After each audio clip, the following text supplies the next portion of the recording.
제24과 성모님과 교회법 1. 성모님의 생애. 성모님의 생애에 대해서는 자세한 내용이 없지만 성경과 전해져 내려오는 이야기 성전에 의하면 다음과 같습니다. 성모님은 기원전 약 15년경 나자렛에서 아버지 요아킴과 어머니 안나 사이에서 원죄의 물듬이 없이 태어나셨습니다. 그녀의 부모는 아기를 갖지 못해 애태우시다가 늦은 나이에 오랜 기도로 아기를 갖게 되었습니다. 요아킴과 안나는 하느님이 점지해 주신 딸 마리아를 정성껏 키웠으며 요셉이라는 청년과 약혼을 시켰습니다. 약혼식을 치른 후 얼마 안 되었을 즈음 홀로 기도 중일 때에 대천사 가브리엘이 마리아에게 나타서 구세주가 되실 아기가 태어나리라고 예언합니다. 마리아는 당황했지만 하느님의 역사하심을 순명으로 받아들입니다. 이리하여 마리아는 성령으로 말미암아 구세주 예수를 임신하게 되었습니다. 약혼자 요셉은 마리아의 임신을 의심스레 생각했으나 천사가 나타나 해명하여 주었고 마리아를 아내로 맞아들여 예수의 양아버지가 됩니다. 마리아는 요셉과 더불어 예수를 양육하였고 장성에서 예수가 집을 떠나자 혼자 고향을 지키며 예수의 뒷바라지를 해줍니다. 예수님께서 그러나 많은 반대자들을 만나 고난을 받으시자 몹시 괴로워하셨지만 모두 하느님의 뜻으로 여기고 예수 그리스도의 고난에 동참합니다. 결국 최후의 순간에 십자가 밑으로 예수를 찾아가니 마리아의 가슴은 찢어질 듯 아픕니다. 성모님의 이런 고난을 위로하시며 예수님은 제자 요한에게 성모님을 잘 보살피라고 맡기고 숨을 거두십니다. 이후 성모님은 제자들과 함께 지내시면서 성령 강림을 체험하시고 말년에는 소아시아지 방현제 터키 지역 에페소 근처에서 요한 사도의 보살핌을 받으며 지내시다가 조용히 숨을 거두셨습니다. 전설에 의하면 성모님은 육신과 더불어 하늘로 불림을 받으시어 승천하셨다고 합니다. 이 성모님을 왜 공경해야 하는가? 1. 성모님은 우리 주님이신 예수님의 어머니이시기 때문에 공경해야 마땅합니다. 우리나라에서도 존경하는 스승님의 어머니를 공경합니다. 단순히 어머니이기 때문에 공경하는 것입니다. 이 성모님은 그분의 뛰어난 성덕 때문에 공경하는 것입니다. 성모님은 가브리엘 천사가 나타나 예수 아기의 잉태를 알릴 때 두려웠지만 주님의 종이 오니 그대로 제게 이루어 지길 바랍니다 하면서 순명하였습니다. 이는 처녀의 몸으로 잉태한 자는 죽음을 당한다는 당시의 엄격한 율법을 생각할 때 참으로 용기 있는 선택이었던 것입니다. 성모님의 일생은 한 인간으로 볼 때 참으로 고통스럽고 힘든 생애였지만 그 모든 고통을 감수인내하며 사셨습니다. 3. 예수님께서 십자가 상에서 어머니를 우리에게 맡기셨기 때문에 공경하는 것입니다. 십자가 상에서 성모님에게 요한 사도를 가리키며 어머니, 당신의 아들입니다 하셨습니다. 또한 예수님께서 요한 사도에게는 이분이 너의 어머니이시다 라고 말씀하심으로써 교회가 성모님을 어머니로 모시도록 명하셨고 성모님께서는 교회를 보호하는 어머니 역할을 하게 한 것입니다. 다시 말해서 교회가 성모님을 모시는 것은 예수님의 마지막 유언을 지켜드리는 것입니다. 3. 교회가 성모님에 대해 믿음으로 고백하는 교리들.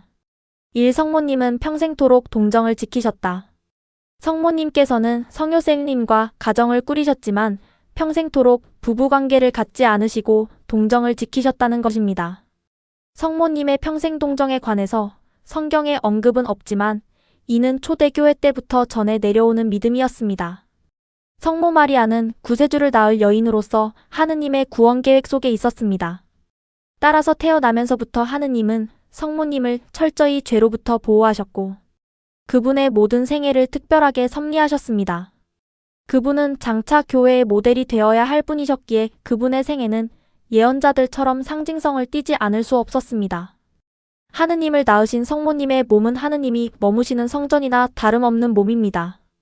이렇게 거룩한 성모님의 몸이 인간의 정욕의 대상이 된다는 것은 도무지 받아들일 수 없는 일이었고 하느님의 계획 또한 그러했습니다.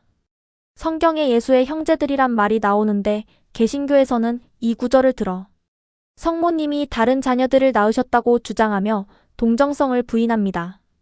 그러나 예수의 형제들은 친형제가 아니라 예수님의 큰아버지인 알페오의 아들 즉 사촌 형제들이었습니다. 이 성모님은 하느님의 모친이십니다. 성모님께 교회가 부여한 가장 위대한 칭호는 하느님의 어머니라는 칭호였습니다. 성모님이 인간 예수 그리스도의 어머니일지언정 어떻게 하느님의 어머니인가? 예수님 안에 천주성을 어떻게 낳을 수 있단 말인가? 하고 생각합니다. 예수님 안에는 천주성과 인성이 함께 존재합니다. 그런데 예수님의 어머니는 마리아뿐입니다. 예수님이 하느님이시라면 당연히 마리아는 하느님이신 예수님의 어머니입니다.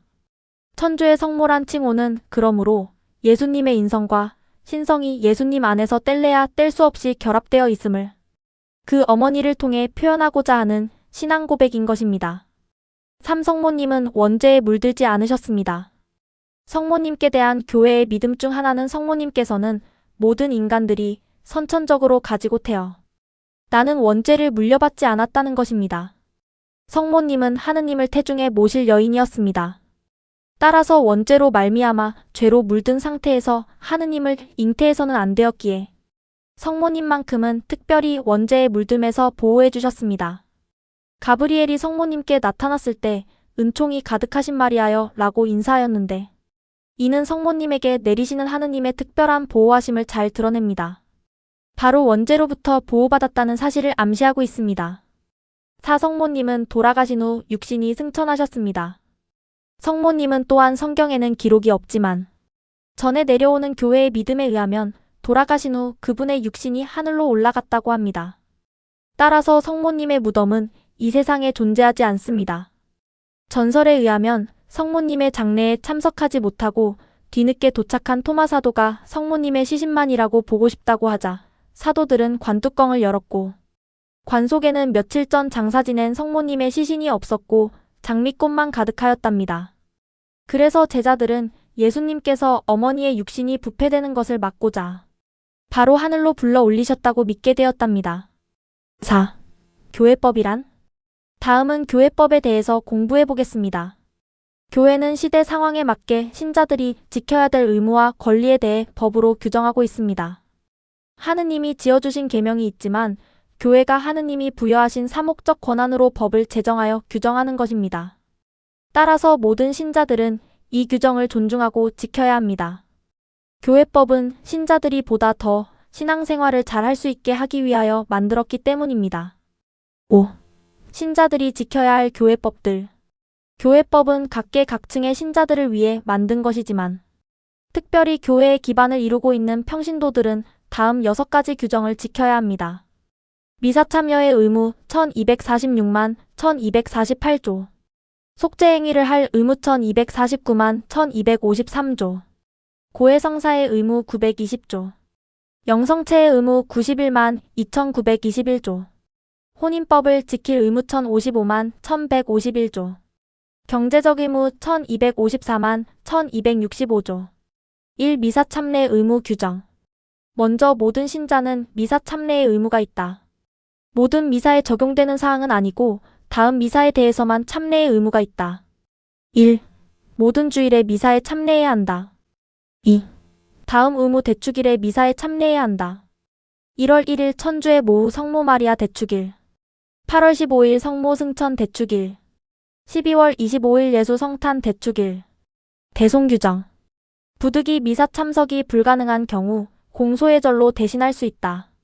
또는 1. 아파서 주일에 나올 수 없을 때 2. 주일에 출근해야 할 경우 이 2가지 경우에 해당되어 주일을 못 지킬 경우 묵주기도로 대신할 수 있다.